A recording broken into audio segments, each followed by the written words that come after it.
कार्तिक महात्म्य पूजन। कार्तिक महाराज की जय। कार्तिकेय का महात्म्य सब प्रकार के दुखों का नाश करने वाले तथा सारी सृष्टि की पालन करने वाले श्री गणेश जी, ज्ञान की दाता श्री सरस्वती जी, सब पुराणों के कर्ता श्री व्यास जी तथा गुरुदेव के कमल चरणों में नमस्कार करके भगवान की श्रद्धा और भक्ति रास में डूबे हुए कार्तिक मास की कथा कहता हूँ।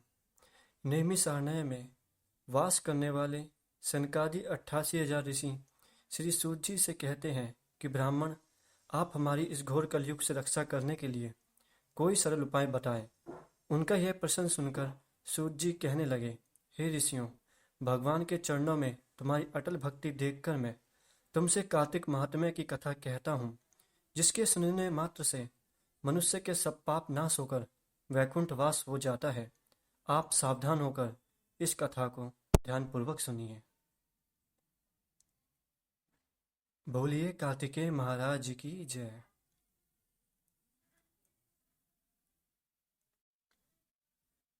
एक समय नारद जी ब्रह्मलोक में जाकर सारे जगत के कर्ता श्री ब्रह्मा जी से विनती भाव से पूछने लगे कि हे पितामह, कृपया करके कोई ऐसी सुंदर कथा कहिए जो सब पापों के नाश करने वाली हो। तब ब्रह्मा जी कहने लगे कि हे पुत्र, भगवान के चरणों में तुम्हारी ऐसी प्रीति देखकर मैं तुमसे कार्तिक मास का महात्म्य कहता हूँ, जिसके सुनने मात्र से मनुष्य के सब पाप नाश हो जाते हैं और वह वैकुंठ का अधिकारी हो जाता है। कार्तिक मास भगवान को अति प्रिय है। इसमें किया हुआ व्रत, दान, नियम तथा कीर्तन अनंत फल देने वाला होता है। अतः सारे संसार की भलाई के लिए तुमने अति सुंदर प्रश्न किया है। मैं इस कथा को तुमसे कहता हूँ, कृपया तुम सावधान होकर इसकी पूर्णतः विधि सुनो।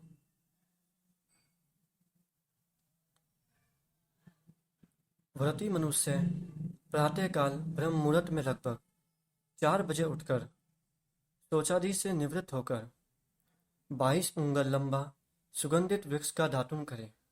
परंतु श्राद्ध के दिन, सूर्य तथा चंद्रमा के दिन, एकम, अमावस्या, नवमी, छठ, एकादशी तथा रविवार को दातुन ना करें। जिस दिन दातुन ना करनी हो उस दिन पानी से 12 कुल्ला करके मुंह को खूब अच्छी तरह से साफ कर लें। बोलिए शिव गौरी पुत्र कार्तिकेय महाराज की जय।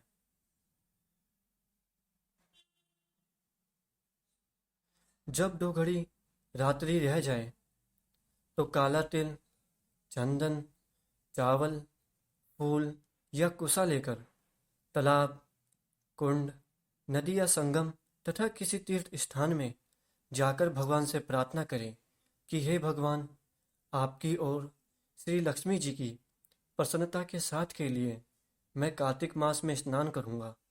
इस प्रकार प्रतिज्ञा करके श्री गंगा जी, शिव, सूर्य और विष्णु जी का ध्यान करके नभिर्व व्रत जल में प्रवेश करके अच्छी तरह स्नान करें।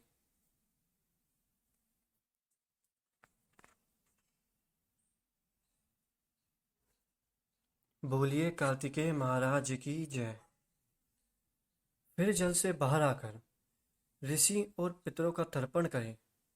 स्नान के पश्चात पौरुषोपचार विधि से भगवान का पूजन करें और भगवान को अर्घ्य देवें और प्रार्थना करें कि भगवान श्री राधा सहित मेरे इस अर्घ्य को ग्रहण करें। और इस प्रकार प्रार्थना करके 16 चीज़ों को विधि पूर्वक पूर्ण कीजिए। आइए वह 16 चीज़ें के बारे में जानते हैं और उनको मुख्य रूप से उनके बारे में देखते हैं।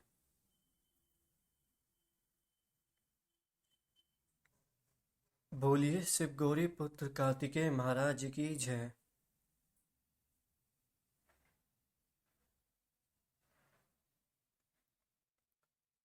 बोलिए कार्तिकेय महाराज की जय। वह 16 चीजें कुछ इस प्रकार हैं।